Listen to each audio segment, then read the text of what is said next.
Dave, you gonna be around after this for a little bit? Yeah, I'll be in my office. Okay. Stick around. I'll probably call you later. I gotta, Okay. You're a Big frequent problem. flyer? Pat? You're a frequent flyer? No, there's like 6 others. Oh.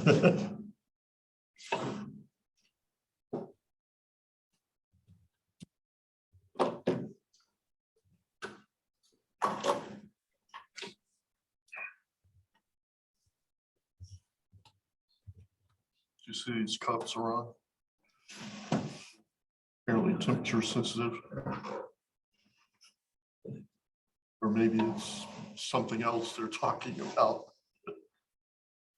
Oh, I think it's how much caffeine you consumed. That's a first.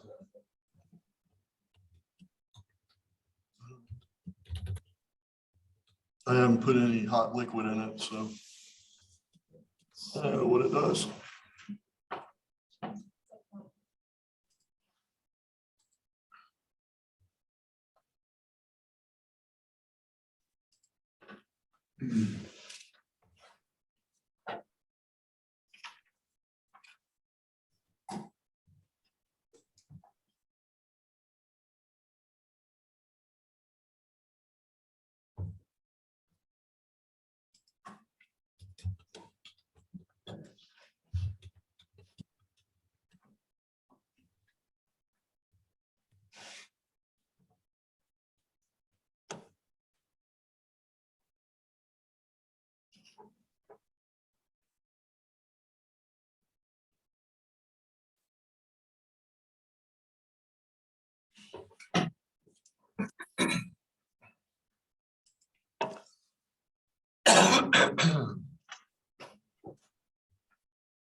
I'll get some more water real quick.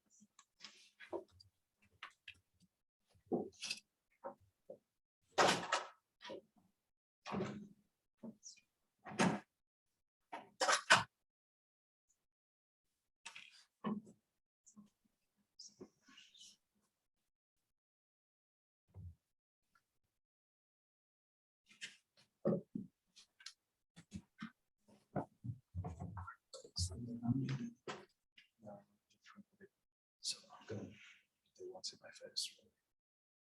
Well, they will see, but not presumably.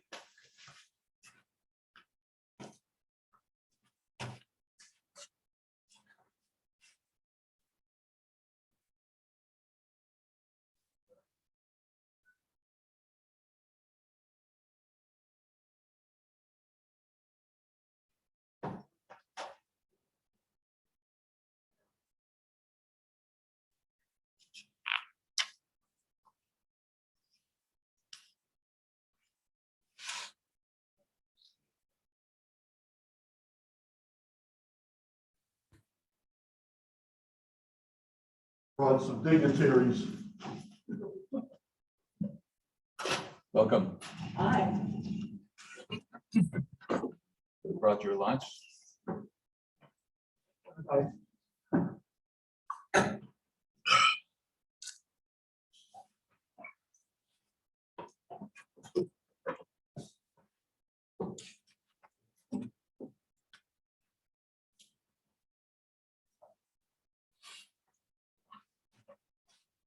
Make sure my phone's muted.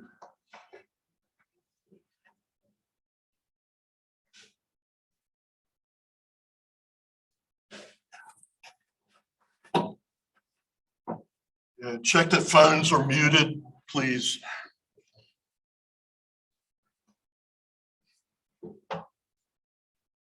We may get some cyber attackers here. Every time in the last week that something small delays my usual usage of technology, I think to myself, oh, this is a cyber attack. Yeah, yeah. Well, Toyota got. All right, we're on. All right. So let's get started. Welcome to Business in the Time of Crisis, the Russian-Ukraine War and its implications on business. My name is Ron Carmel. I'm a professor in the Information Technology and Analytics Department here at the Kogod School of Business on the campus of American University here in Washington, D.C. Welcome to all of you. I'll be joined by four panelists, colleagues, professors here at the Kogod School of Business, and I'll introduce them as they speak. And first, I have to do some housekeeping. Bear with me for 30 seconds. We'll be muting all attendees. Those of you who are here in the room, please be careful because the microphones are very sensitive. Comments, please, in the QA box and not in the chat. The event will be taped, and so any participation here in the audience or at home, you are implicitly consenting to your participation, and AU and Kogod can use this for anything in the future. And that's it in terms of housekeeping. I want to make two comments at the outset before I begin with us, the panelists. First, as a backdrop, this is one of the great geopolitical events of my lifetime. And I want to bring up the backdrop of where we came to and where we came from, and that's the 1990s. In the 1990s, several things came together that were historically important. China opened up and very, very quickly grew economically. The Soviet Union imploded, and all of a sudden we had 20 countries that were democratizing and participating in international trade. And we had suddenly a wonderful world of globalization of and open borders and open trade. And just at that very moment, on top of everything else, came the internet and things that we take for granted today, like electronic commerce, and a few years later, smartphones. Today, globalization is dead as we know it. And the great powers have erected walls around them for exports and imports. That's the backdrop. Second comment is, I think, unfortunately, in spite of the way that this story has been told, especially here in the American press, it's unlikely to have a Cinderella story. It's unlikely to be a story of David versus Goliath, where Putin mysteriously disappears. The war will drag on for weeks. We will be faced with a humanitarian crisis and with Russia occupying and destroying a country. And then a month or two later, Russia isolated and angry. That's the future that we have to analyze here. We're going to look at it from a business and economic perspective here, not from the geopolitical perspective. I'd like to start with our panelists. Some of them are here and some of them are on Zoom. I'd like to start with my colleague who is here. Professor Frank Dubois is a professor of international business. His area of expertise is global manufacturing, especially automobile manufacturing, and Professor Dubois is the founder and director of the project called Made in America Index, where he analyzes the components of what's in our automobiles that are sold here in the United States. And with that, I turn it over to my colleague, Frank Dubois. Thanks, Ron. Thanks for the introduction. What I wanted to talk to you about was supply chain, a couple of things, supply chains in the automotive industry and the extent to which this invasion of Ukraine is going to affect that. And secondarily, how will this affect the automotive manufacturers that had markets in Russia, for example? I mean, there are significant ramifications here. So from the perspective of supply chains, I would argue that globalization is not dead, that there's still a lot of cross-border trade going on, cross-border trade and final products, cross-border trade and components, sub-assemblies, parts, components, sub-assemblies, and so forth. My Made in America Index shows these relationships there of parts moving around and assembly taking place in other parts of the world. As regards Russia and Ukraine, when I started out fixing cars way back when, cars were pretty simple. Cars have gotten incredibly complex today with a lot more things in them that we never even thought we'd see. I mean, a backup camera, dashboard navigation system, things like that. All those things need microchips Back in the 60s and 70s, there wasn't a microchip in a car. Okay, that I'm aware of, until electronic fuel injection came along, and then you needed engine control management systems, and then you saw a lot of sensors being put on cars in order to detect anomalies and to help you flunk emissions if your emissions were not up to par. So with respect to Russia and Ukraine, okay, there's something called neon gas. When I grew up, neon was what you saw in signage outside of buildings, or it was in a bar and you had neon behind the bar. Well, 70% of the world's neon comes from Ukraine. Now, why is that important? It's not, for signage, not a big deal. Without neon, you can't manufacture microchips. It's a critical component in lasers and laser etching of microchips in order to satisfy demand. Basically, historically, Russia had exported gases that were an artifact of steel manufacturing, exported it to Ukraine, and a couple of manufacturing facilities in Odessa, the south area, which is right now being encircled by the Russians. And that's where this gas is processed into neon and then exported to chip manufacturers around the world. Apparently, they say maybe they have 2 months supply of neon left. Chinese alternatives are seeing an uptick in orders. And so this is going to be a critical situation with respect to the chip supply. Another problem is palladium. Most of the world's palladium, I think 40% of the world's palladium comes from Russia. Why palladium? Jewelry? No, not jewelry, but catalytic converters. All of our cars today have a catalytic converter in them. This is why they're getting stolen. Okay, people are going through parking lots at night, cutting the catalytic converter out, selling it for $250 in the black market for catalytic converters. But the palladium sourcing dries up. Catalytic converters can't be manufactured. You have to look for alternative sources of supply, meaning you have to go and open up a new palladium mine somewhere. But first, you got to find a palladium, et cetera. So this is another big problem for the automotive manufacturing supply chain.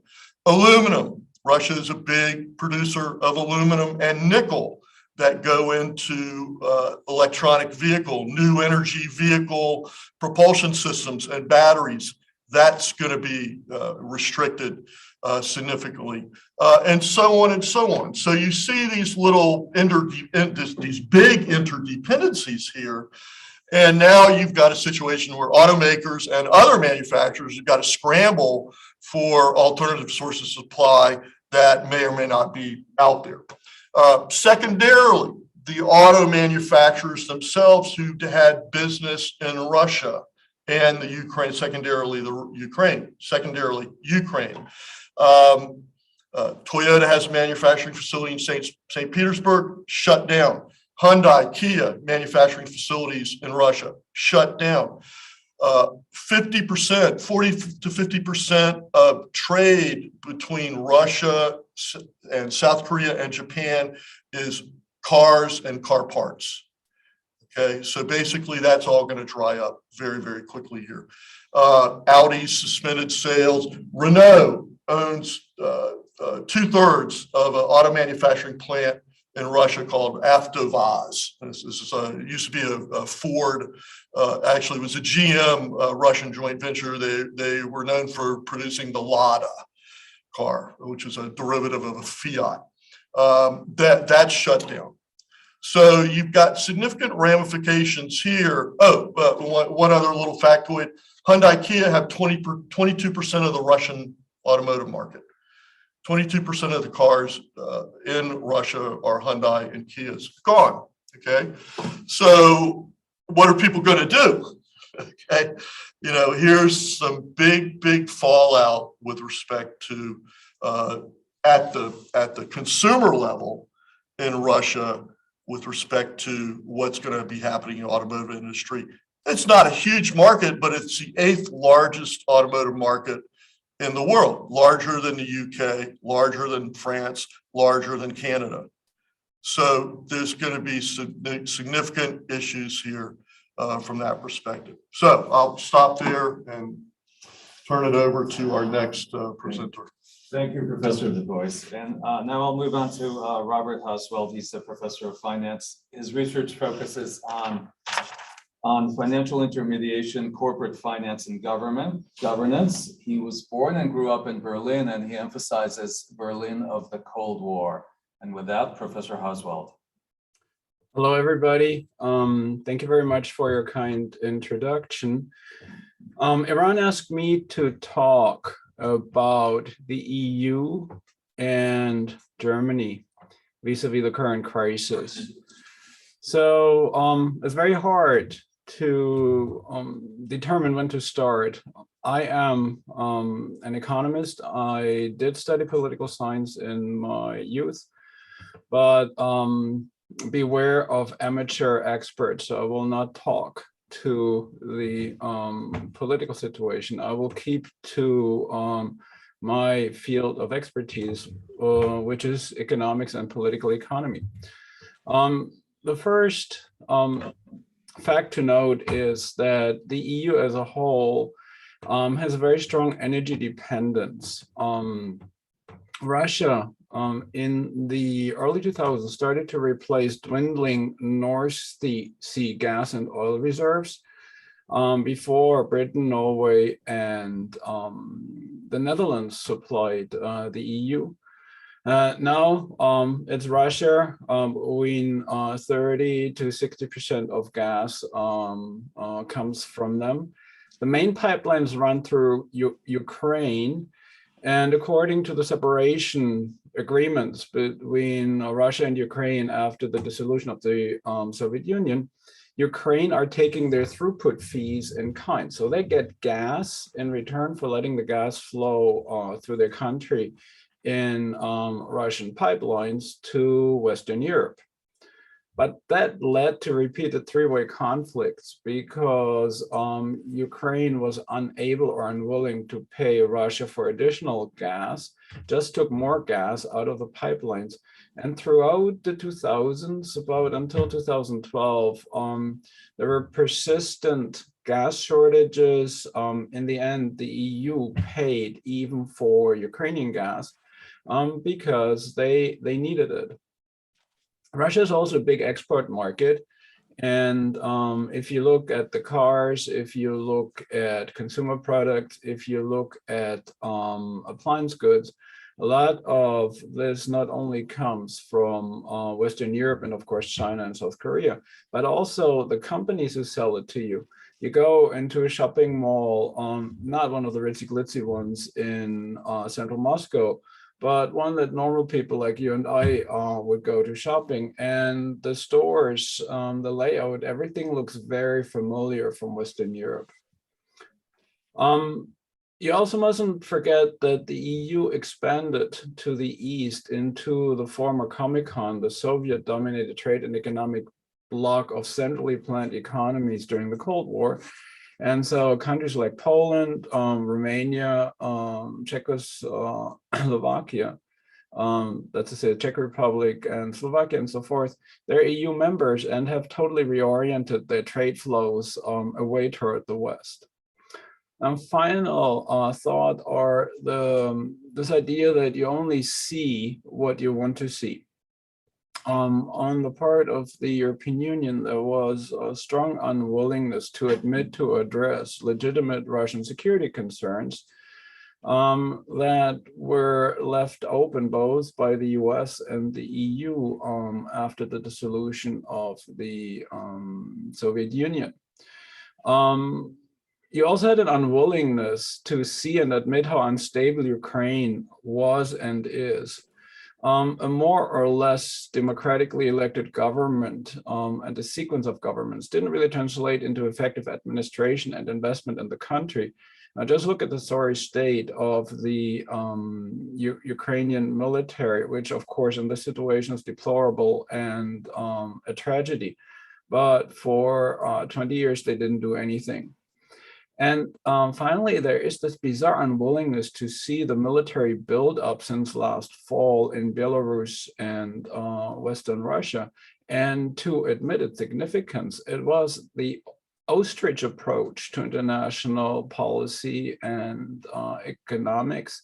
What I don't want to see, I will not see. I will stop here. I used up my 5 minutes. I also could talk about Germany and its long historic ties to Russia, but maybe we'll come back to that because Germany is an interesting and complex case. Thank you, Professor Oswald. I'm going to do a small adjustment here, Professor Chu. Professor Moczkowski just stepped in. He only has a few minutes here. I want to introduce my colleague, Professor Tomasz Moczkowski. He is a professor of international business and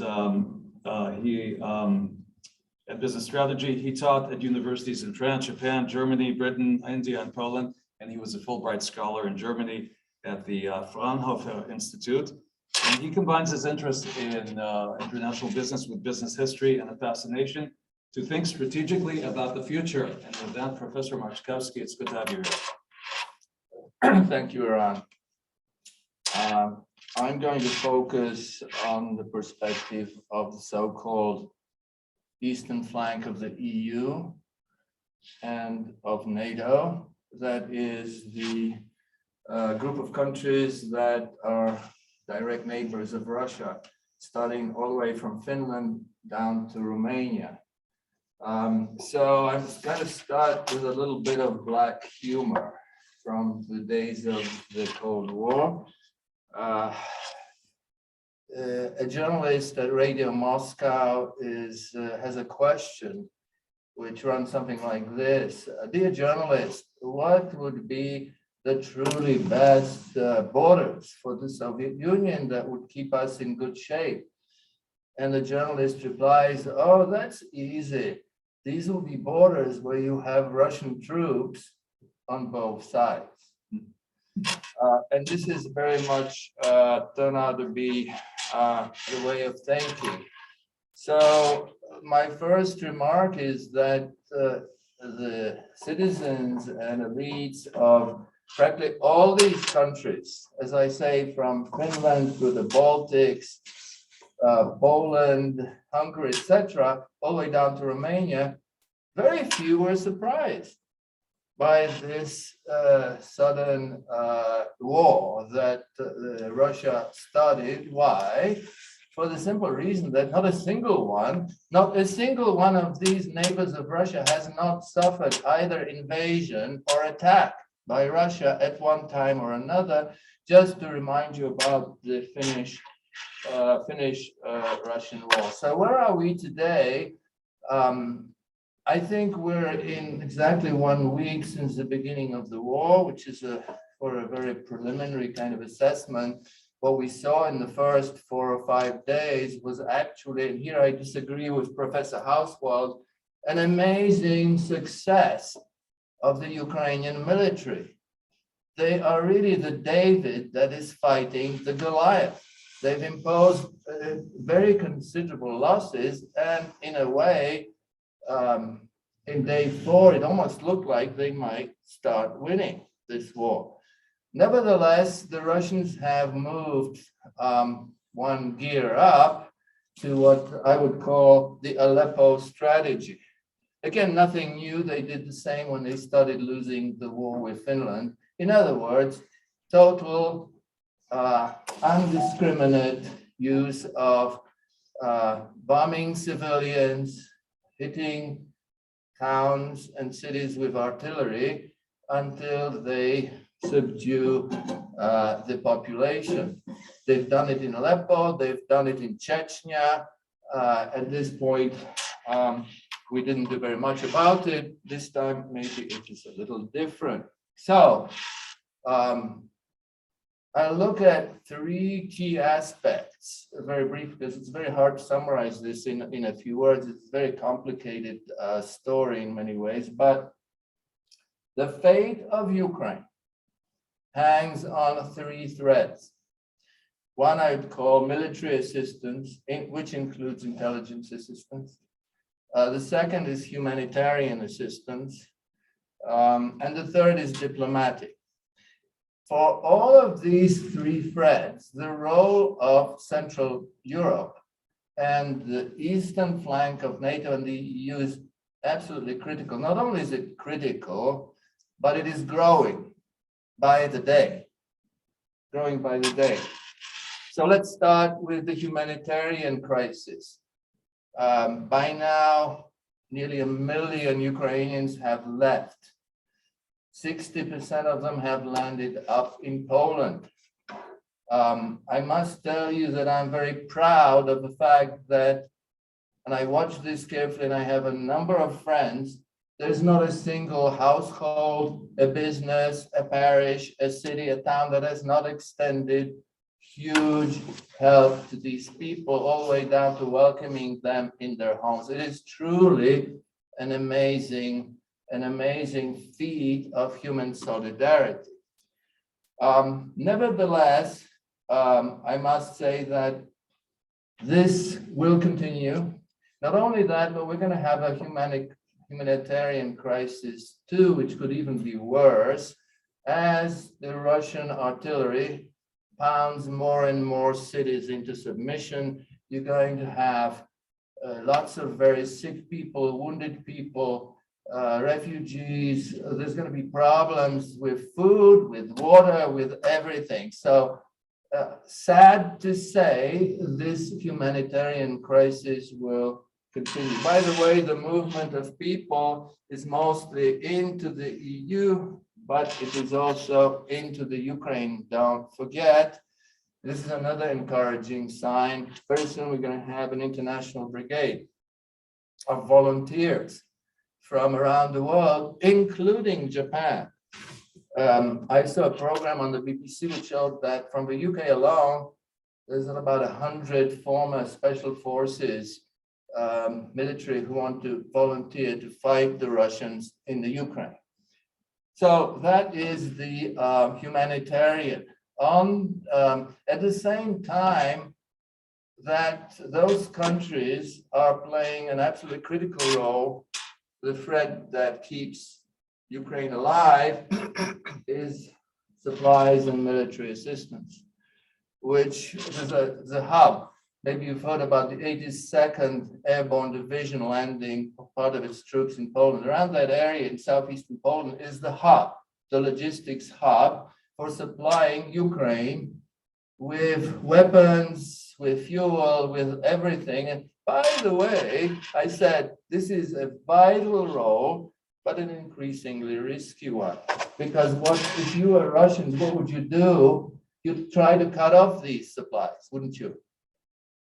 So they are taking huge risks upon themselves, but they're just doing it because the gut feeling throughout all these countries, that eastern flank of the EU and NATO, is we know what the Russians are capable of, and it's a gut feeling. You don't have to explain anything. Unless you resist them, you will end up in the prison of nations. Okay. The third leg of this process I described as diplomatic, and that's an interesting one because one of the goods that you have to deliver to the Ukrainians, of course, ultimately a solution, we hope, but also hope. By hope, I mean, what are they going to fight for? Well, they want EU membership. And here the diplomatic effort focuses on fast track, maybe not to full membership, but to candidate status. It gives a boost to Ukrainian morale, which, by the way, is absolutely amazing. Just watch one of these presentations by President Zelensky of Ukraine. His leadership has been absolutely astonishing. So I'm going to conclude with a thought about what is the solution that I see. In the short to intermediate term, I think the first thing that must happen is a ceasefire and humanitarian corridors, allowing some of these wounded refugees to come out of the main combat areas and the cities. And I think the Russians may approve that because it's good PR for them, etc. So that's just in the short term. What about the longer term solution? Well, right now the two sides are far apart. They are far apart because Zelensky, although he has said, I'm willing to discuss neutrality, but he's more or less quoted Churchill by saying, we shall never surrender. We'll fight whatever it takes. On the other hand, you have the Russians who have more or less said something similar. In other words, the Russian generals, represented by the Minister of Defense, Mr. Shoigu, has said, we do whatever it takes. We're not going to stop. We'll continue bombing cities and we'll bring the full enormous firepower of the Russian military on top of Ukraine. So the solution that I see is the Russians will not come into a serious negotiating situation for a bit. Their losses must increase. Their economy needs to show signs of falling apart. And then they will perhaps conclude that they're willing to look for some kind of a compromise with Ukraine, sponsored perhaps by an intermediary. It could be something like Angela Merkel. It could even be the Chinese. The Chinese is a separate topic that perhaps I think we should have another follow-up to this meeting where we'll see in about 2 or 3 weeks where we are. Around, I would suggest that, and maybe how good our prognosis is. Exactly how good we are at forecasting. I would suggest that. Anyway, I want to conclude with a philosophical thought that is especially addressed to our students. And that philosophical thought is freedom does not come without a cost. It doesn't come without risk. You have to fight for it. Thank you. Thank you, Professor Wachkowski. Very inspiring. Now I want to move to two technologists, myself and Professor Shu. And I'll start with my colleague, Professor Shu, who's from my department, the Department of Information Technology. Professor Heng Shu is also director of the Kogod Cyber Governance Center. And her area of research is AI and machine learning and the interplay of those two technologies with societal issues such as privacy, disparity, fairness, and freedom of information. And with that, Professor Shu.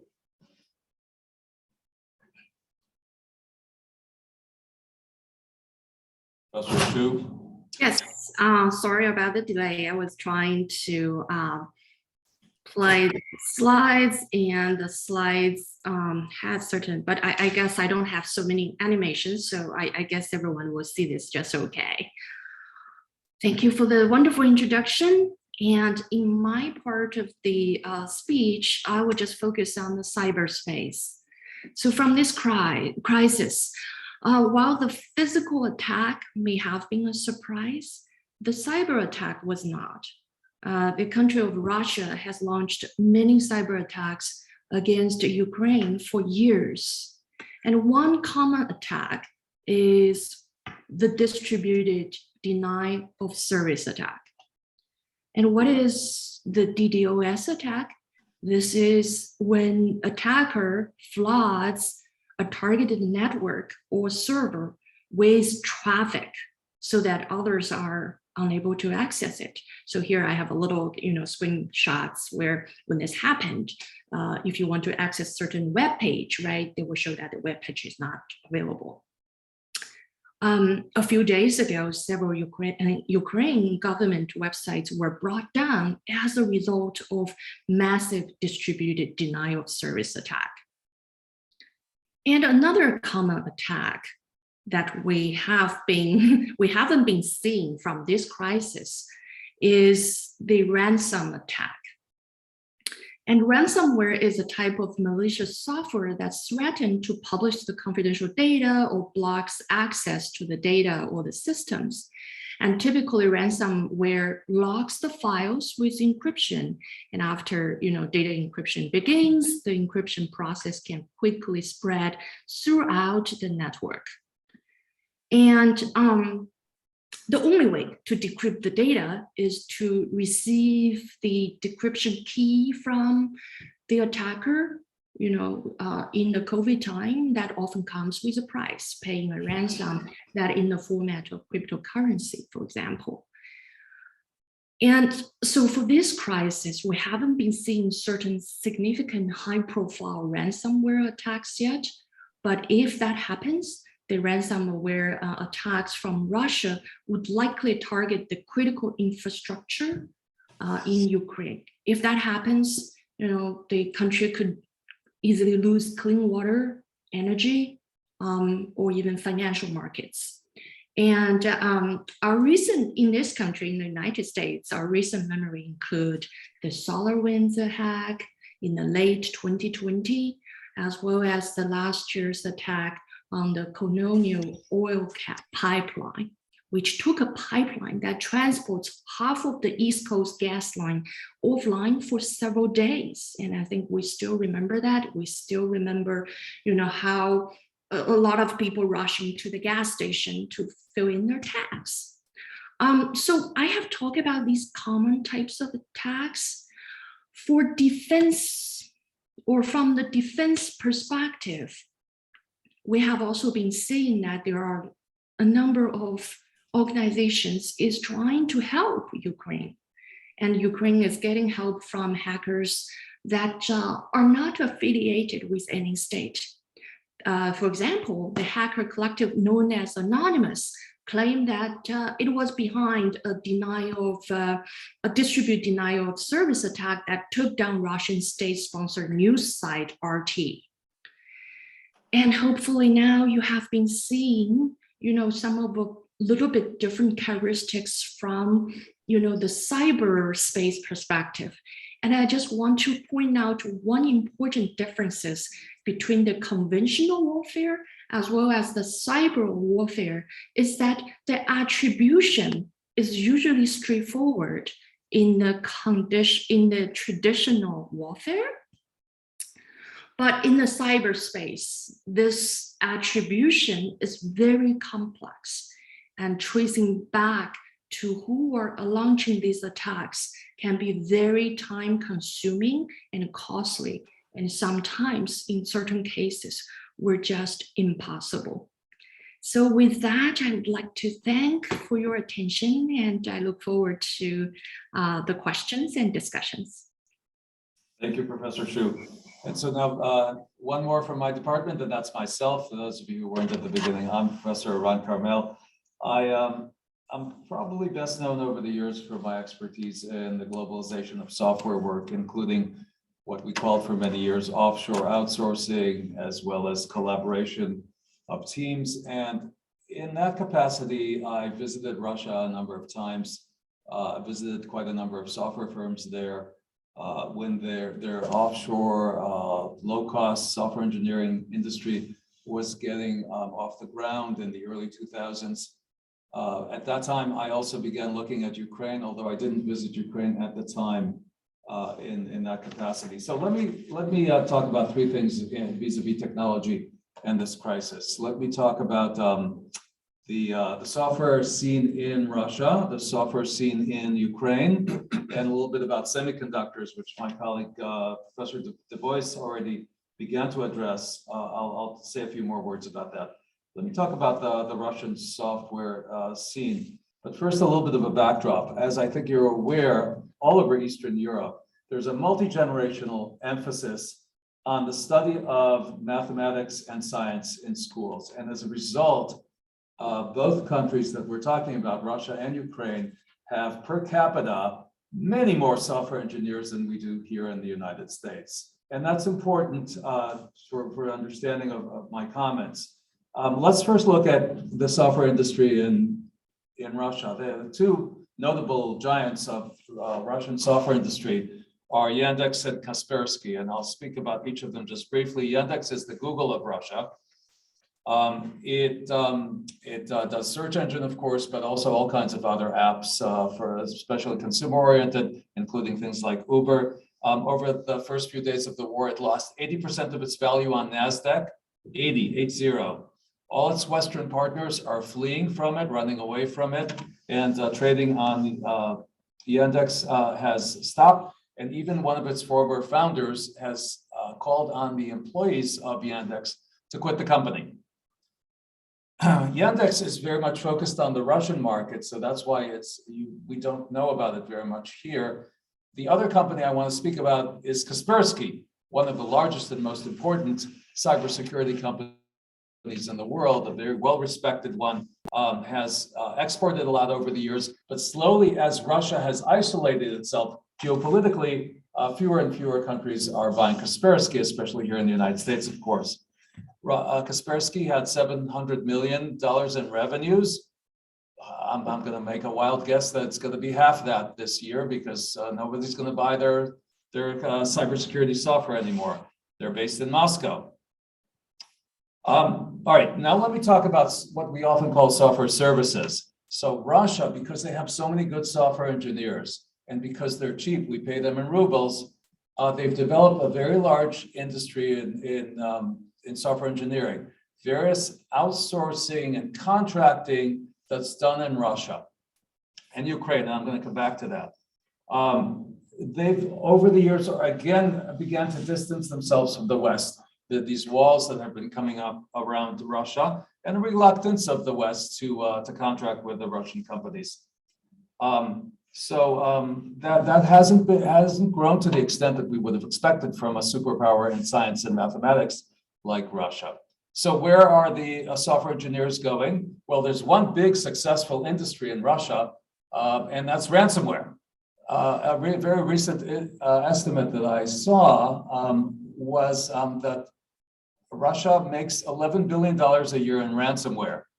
And ransomware is almost all profits. They have almost no expenses. $11 billion in ransomware versus this big cybersecurity company called Kaspersky, which only makes 700 million. So it's 15 times difference.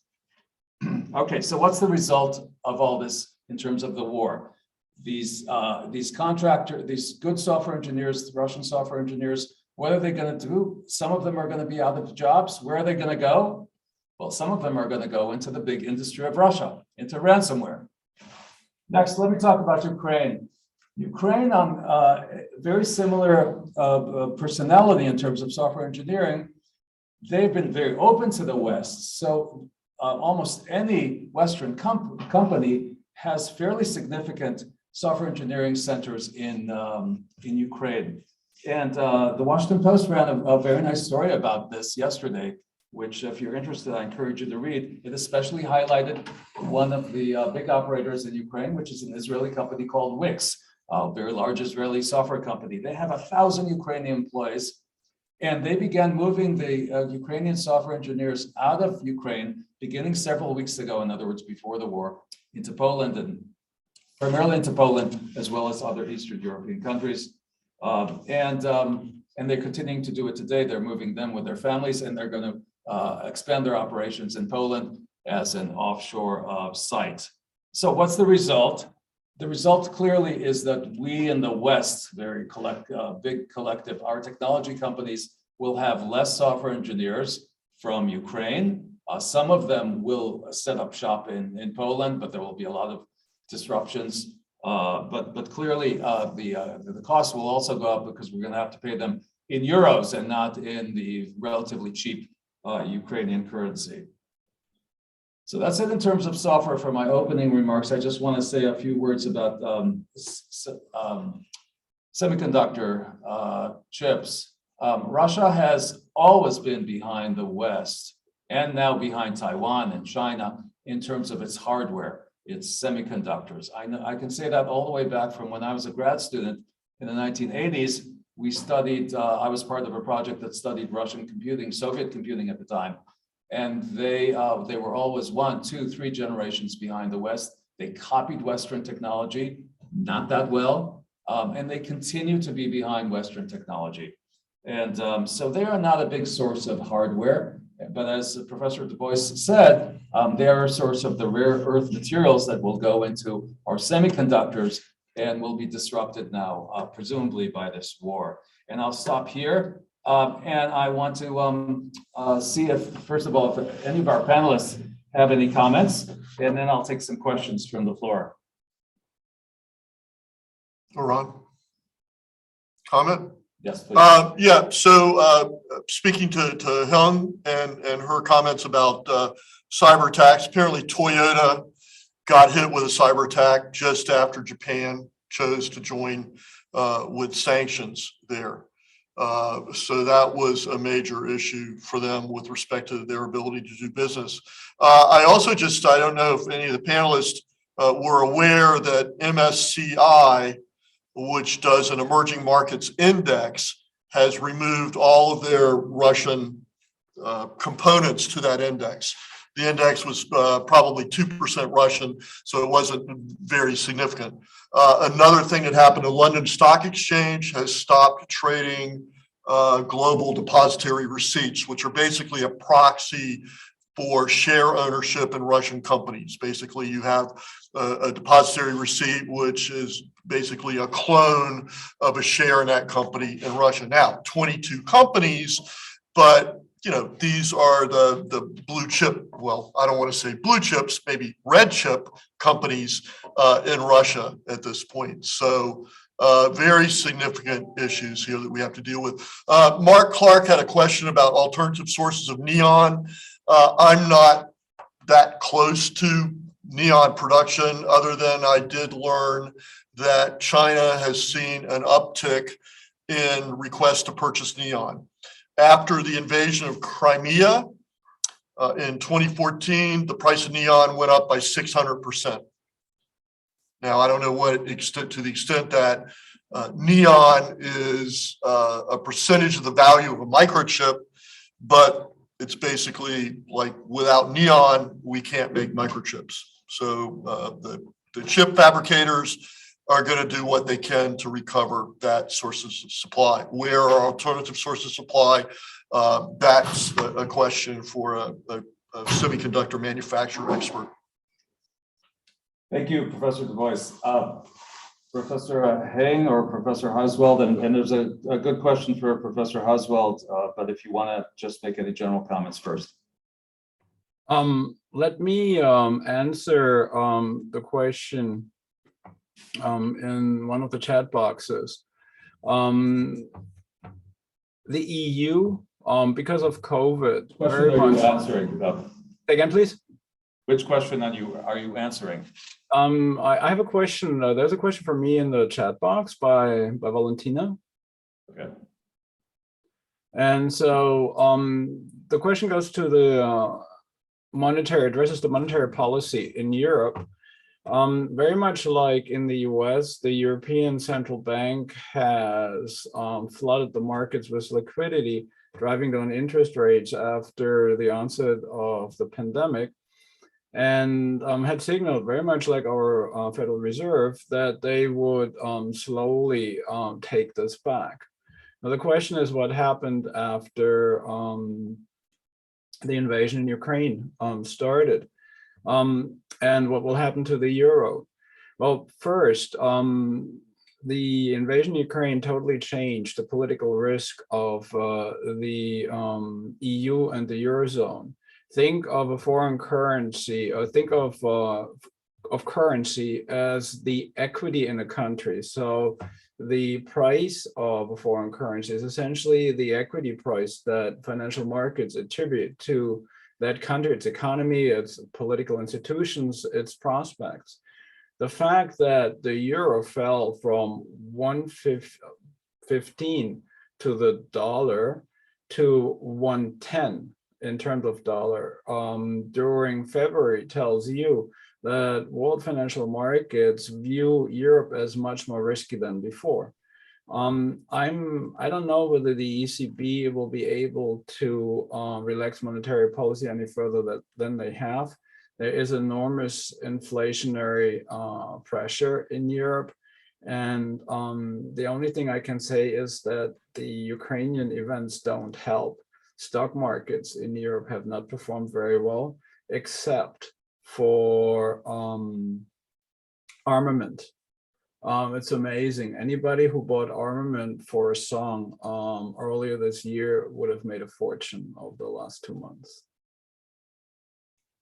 Good. And with that, I want to address one of the questions here which is where will Russia go to in terms of buying things? Will it go to China and India, given that the West has closed off its wall, its trade with Russia? And I think that that's one of the key questions.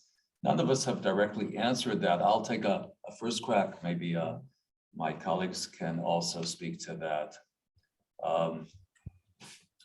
In terms of network equipment, Huawei from China will clearly be a beneficiary. They're the leading communications and networking and computing company in China. Remember, it has been banned in the United States. It makes the G5 communications equipment. That company will benefit, but it is a bit behind the European and American companies in terms of the sophistication of its technology. So Russia will have to buy not at the leading edge in some respects. But the issue of semiconductor scarcity as a result of the war will still be with us, because TSMC, based in Taiwan, and the American fabs, the fab is a semiconductor factory, are already near or at capacity today. And so all the scarcity of rare earth materials, the closing off of trade will affect their ability to.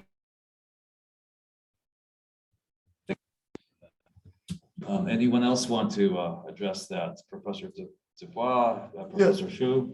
Yeah, I mean, I think, Russia's sitting on a pile of money for sure that they've got socked away in their sovereign wealth fund. And, but on the other hand, the ruble's collapsed.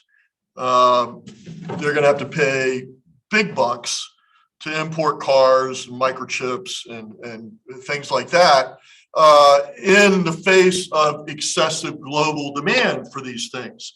So if I'm a microchip manufacturer, am I going to sell to Russia when I have other alternatives that will pay in hard currencies and that will not cause my investor group to look askance at what I'm doing in terms of trading with the Russians, who are basically a global pariah state right now? I see it very difficult for the Russians to solve that little problem right there. That now basically they're well on their way, back to become basically no longer an emerging market, basically a standalone nation state. And as a standalone nation state, they're going to pay a premium to trade with other countries, because nobody's going to trust investments there. All the sovereign wealth funds that have investments in Russia right now have written those investments off, just canceled it, worth zero now. Maybe there's a cryptocurrency option for them there in terms of mining cryptocurrency to pay for these things. But the web is getting more and more complicated for them.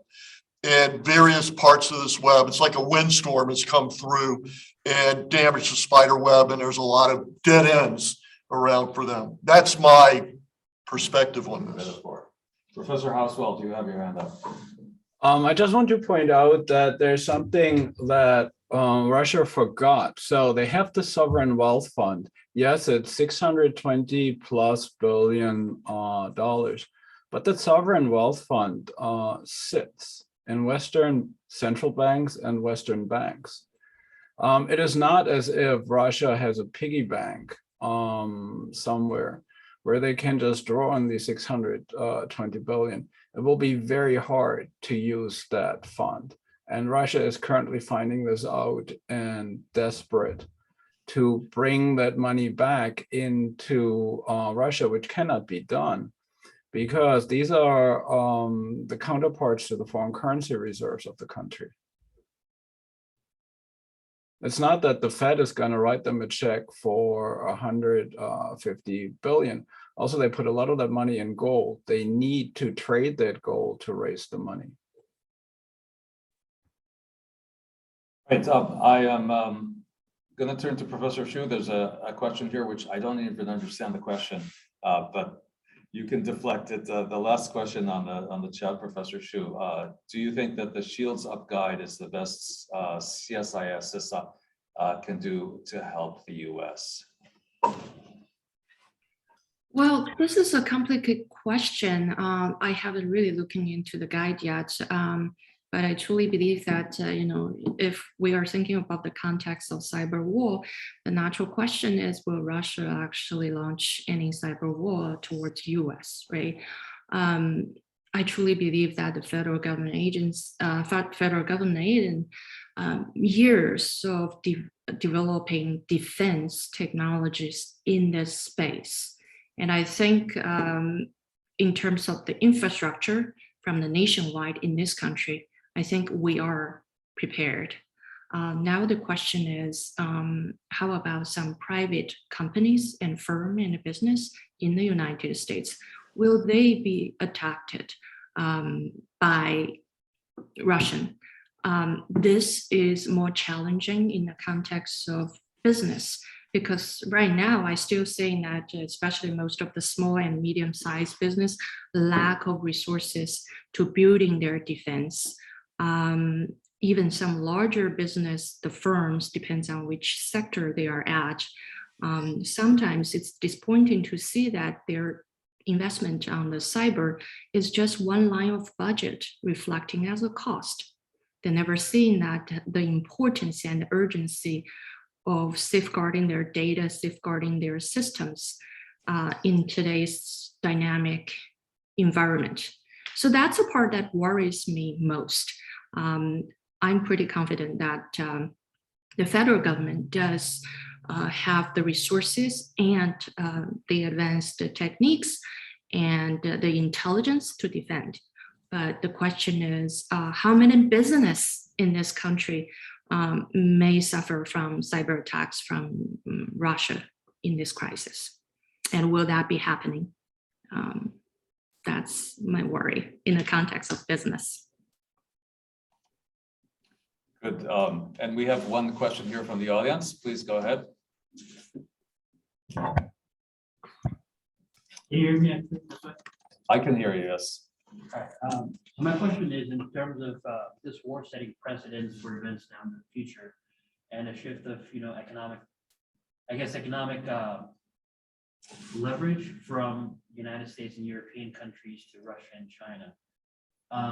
A majority of the raw materials that come for semiconductor manufacturing, as well as a lot of the parts that go to electric vehicles and sustainability infrastructure, come from Russia, China, and Asia. With Russia invading Ukraine, I think we saw from the State of the Union, it sets a precedent that where a nuclear state is attacking a non-nuclear state, nuclear countries are not stepping into military power. That being said, my question is, what kind of precedents do you think this sets for Taiwan and China? And if China, say later on in the year, were to do something similar as Russia is doing in Ukraine, then both Russia and China would control a majority of the raw materials as well as capabilities for semiconductor manufacturing, as well as electric vehicle manufacturing. And that, given that one of the cornerstones of President Biden's plan for his presidency's investment in sustainability infrastructure, how do you think that will shift the the power and economic leverage from the east to the west? You ask a good question. Let me just underline for the audience, the number one semiconductor manufacturing in the world, the most sophisticated now, is in Taiwan, TSMC. If that goes, that in many ways, that's more serious business-wise than the Russian-Ukrainian war. It will be catastrophic, and it will take a long time for the world to recover. But you're asking a very broad question, and I'm not sure we have the time to respond to all that. Any closing remarks from our panelists. Professor Shu, go ahead. Sure, I just take a look at what Tori mentioned about Shades Up guideline by CISA. It's basically a guideline guide companies how to better defend themselves in this special time and take steps to, in terms of thinking about how to better defend the intrusions and what will happen, if you suffer from intrusion and the reporting, the awareness training, blah, blah, blah. So it's another standard or framework of steps for organizations to, just go through that to be better ready. But I want to mention that any standard, right, one size fits all standard, if you do not really have resources to back up, if you do not have your senior executive to see it and consider it, the real importance at the business level, and to consider the importance and relevance to your business. I mean, this is real. Any cyber attack can be happening to any company. But if you don't raise the awareness at that top level, the framework is just a framework. The 100 steps just sitting there. So I think, from a business point of view, we need to educate business leaders to really take this seriously and to allocate budget. The most importantly, allocate budget and resources to defend the infrastructure and training your employees. And with that, Professor Shu, thank you. With that, our time is up. I just want to remind the audience how pessimistic I am in this context of the war. Two big things we haven't discussed is oil and grains. Ukraine and Russia together are the breadbasket of the world, and I don't even want to think about the price of my favorite loaf of bread. And so I want to thank my colleagues, Professor Hauswald, Professor Du Bois, Professor Shu, Professor Machkowski, who stepped away. I am Professor Ron Carmel here at the Kogut School of Business. Thank you all for coming, and let's hope for the best.